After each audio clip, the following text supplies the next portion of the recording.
vous voyez, nous sommes dans une vie où nous avons nos besoins. Salomon avait ce besoin-là pour diriger. Et il était conscient qu'il n'avait pas la capacité, il n'avait pas la force, étant jeune. Et vraiment, il fallait qu'il ait vraiment une sagesse pour pouvoir diriger. Et il était conscient de cela. Et il a demandé à Dieu. Effectivement, Dieu lui a donné la sagesse. Il arrivait à diriger. Et Dieu lui a encore donné des biens.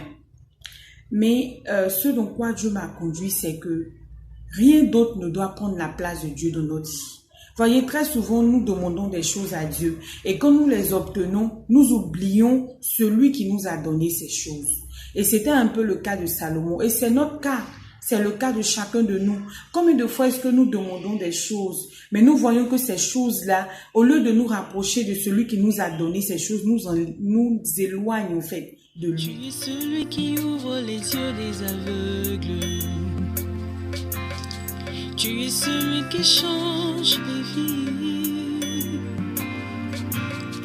Tu prononces une parole et ce qui était mort. Alors bonjour les amis, j'espère que vous allez bien. Bienvenue sur la chaîne, la page Afra Priscille. Et donc je suis très heureuse de vous retrouver encore aujourd'hui.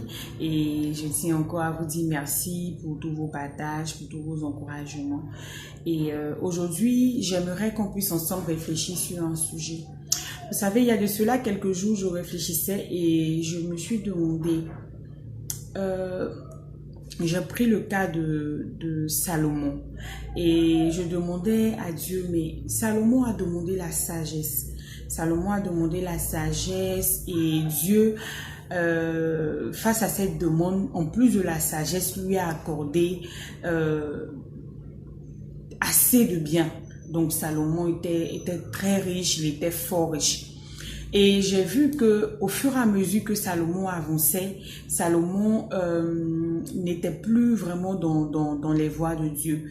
Et vous pouvez voir qu'il a même introduit des dieux étrangers en fonction des différentes femmes qu'il a eu à épouser. Salomon s'est éloigné du Seigneur. Alors je demandais à Dieu, mais Seigneur, il a demandé la sagesse pour diriger. On demande la sagesse parce que toi-même tu as dit, dans le livre de Jacques, il est dit, si vous n'avez pas de sagesse, demandez et Dieu va vous donner.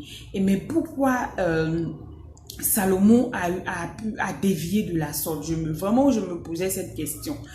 Et voici ce que le Saint-Esprit m'a donné comme réponse. Et vous voyez, nous sommes dans une vie où nous avons nos besoins. Salomon avait ce besoin-là pour diriger. Et il était conscient qu'il n'avait pas la capacité, il n'avait pas la force, étant jeune. Et vraiment, il fallait qu'il ait vraiment une sagesse pour pouvoir diriger.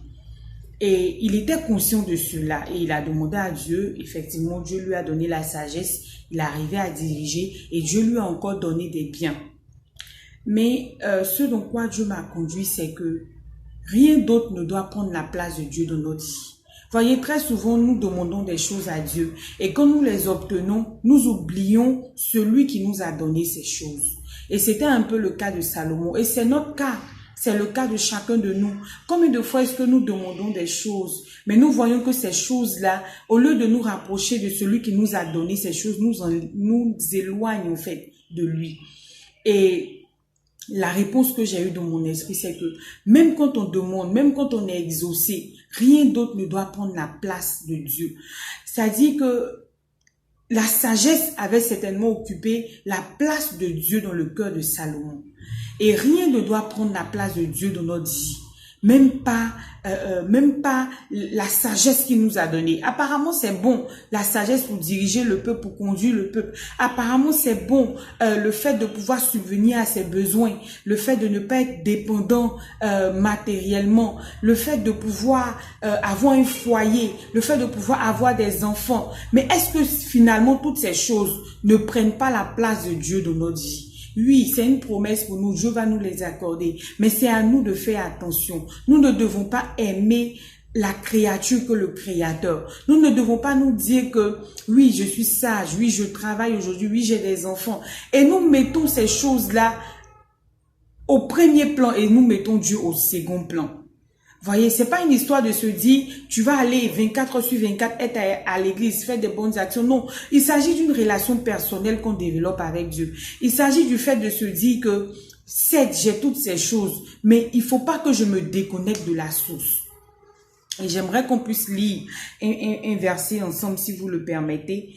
J'aimerais qu'on puisse lire le livre de Matthieu 22, verset 37, qui dit, Jésus lui répondit, tu aimeras le Seigneur ton Dieu de tout ton cœur, de toute ton âme et de toute ta pensée. Est-ce qu'on peut vraiment arriver à ce stade où on aime Dieu? On n'aime pas Dieu seulement parce qu'il nous donne. On n'aime pas Dieu seulement parce que vous voyez, quand notre relation avec Dieu est limitée à ce qu'il fait pour nous, nous avons du mal à pouvoir l'adorer. Parce que quand il ne le fera pas, on va se refroidir. Parce que même quand il le fera, cela risque de prendre plus de place que Dieu lui-même. Et vraiment, cette histoire de Salomon m'a beaucoup interpellée. Je bénis Dieu parce que plus tard, avec les livres d'Ecclésiaste, on peut voir que Salomon pouvait compter combien de fois il a vu que toutes ces choses étaient vanité, combien de fois il s'est réconcilié avec son Dieu. Et nous ne devons pas attendre que des pires choses nous arrivent pour pouvoir reconnaître. Nous ne devons pas attendre cela. Et vraiment, j'aimerais que nous puissions savoir que nous devons aimer Dieu, aimer le Créateur que la créature, et que le mariage que Dieu nous a donné ne passe pas avant Dieu, que les enfants que Dieu nous a donnés ne passent pas avant Dieu, que le travail que Dieu nous a donné ne passe pas avant Dieu, que la sagesse que Dieu nous a donnée ne passe pas avant Dieu. C'est un peu comme une eau coupée de sa source, elle va tarir. Nous aurons apparemment l'impression que ça va parce que j'ai un travail, parce que j'ai une famille, parce que j'ai des enfants, parce que j'ai telle ou telle chose, mais au fur et à mesure, nous allons voir que puisque nous ne sommes plus connectés à la source, l'eau va commencer à tarir.